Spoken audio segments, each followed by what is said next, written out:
Bienvenidos al módulo 1, que se llama Planteamiento del problema.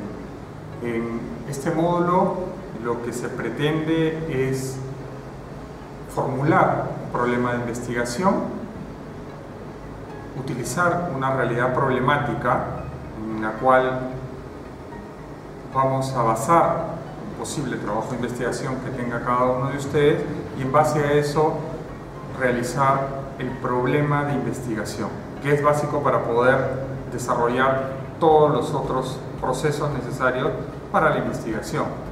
Luego de ello vamos a plantear objetivos que son generales y específicos y que van a devenir de este problema de investigación.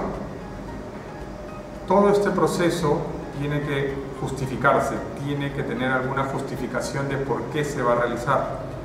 Eso lo vamos a ver también en lo que concierne a lo que es la justificación y la viabilidad de un trabajo de investigación.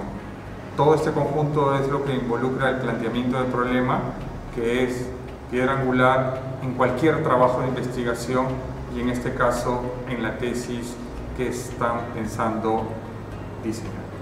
Muchas gracias.